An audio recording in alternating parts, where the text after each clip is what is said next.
વડોદરામાં નવરાત્રીની ઉજવણી ખૂબ જ ઉત્સાહ સાથે કરવામાં આવી રહી છે। વડોદરાના ગરબા તો વિશ્વવિખ્યાત છે, ત્યારે સંસ્કારી નગરી વડોદરામાં થતા લક્ષ્મી વિલાસ પેલેસ ખાતેના ગરબામાં આયોજકોની બેદરકારી સામે આવી છે, જેમાં આયોજકો દ્વારા ઓનલાઈન પાસ વ્યવસ્થા કરવામાં આવી હતી। તેમાં ખેલૈયાઓ દ્વારા ઓનલાઈન પાસ મેળવવા માટેની અરજી કરવામાં આવી હતી, તેમ છતાં ખેલૈયાઓને હજુ સુધી પણ પાસ મળ્યા નથી। તેમજ પહેલા દિવસથી જ આયોજકોની બેદરકારી છે એ સામે આવી છે, જેમાં ખેલૈયાઓના પાસ જે હતા તે ગરબા ગ્રાઉન્ડ પર ખોવાઈ ગયા હતા અને જેના કારણે જ્યારે ખેલૈયાઓ આયોજકો પાસે પહોંચ્યા ત્યારે આયોજકો દ્વારા 1000 રૂપિયા વધારાના માંગવામાં આવ્યા, જેને લઈને ખેલૈયાઓ રોષે ભરાયા હતા અને ગરબા આયોજકો અને ખેલૈયાઓ વચ્ચે સંઘર્ષના દ્રશ્યો પણ જોવા મળ્યા હતા।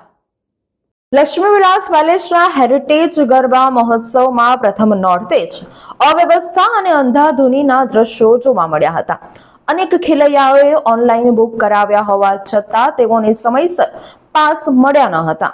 કેટલાક ખેલૈયાઓએ પૈસા પરત થઈ ગયા હતા, જેના કારણે તેઓ પાસથી વંચિત બની ગયા હતા અને તેઓ ગરબા કરી શક્યા ન હતા। આ સ્થિતિના કારણે ગ્રાઉન્ડ ઉપર ખેલૈયાઓ અને આયોજકો વચ્ચે સંઘર્ષ જોવા મળ્યું હતું। હેરિટેજ ગરબા મેલ અને ફિમેલ પાસે માટે ઓનલાઈન બુકિંગની વ્યવસ્થા કરવામાં આવી હતી, જેમાં વડોદરાના ખેલૈયાઓએ બુકિંગ કરાવ્યું હતું, પરંતુ નવરાત્રીના આગલા દિવસે જ અનેક ખેલૈયાઓને પાસ મળ્યા ન હતા, જેમને ઓનલાઈન બુકિંગ કરાવ્યું હતું। પાસ માટે તે અને પૈસા ભર્યા હતા, અકાઉન્ટમાં કોઈ પણ કારણ વગર પરત આવી ગયા હતા। છેલ્લી ઘડીએ બુકિંગ રદ થતા ખેલૈયાઓ અટવાઈ ગયા હતા અને છેલ્લી ઘડીએ અન્ય કોઈ ગરબા ગ્રાઉન્ડ ઉપર તેઓને પાસ મળતા નથી। અન્ય કેટલાક ખેલૈયાઓની ફરિયાદ એવી હતી કે હેરિટેજ ગરબામાં પ્લેયર્સ પાસ માટે ઓનલાઈન બુકિંગ વખતે એક જ સમયે ખેલૈયાઓનો પાસ બુક થતો હતો। પ્રત્યેક પાસ માટે 80 રૂપિયા કુરિયર ચાર્જ વસૂલવામાં આવતા હતા।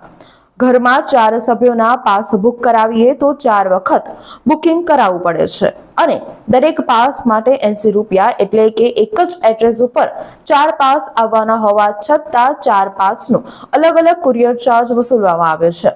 આવી ફરિયાદો સાથે જ ખેલૈયાઓ મેદાન ઉપર પહોંચ્યા ત્યારે તેમની ફરિયાદ સાંભળનાર કોઈ હતું નહીં, એટલે ખેલૈયાઓ ભારે રોષે ભરાયા હતા।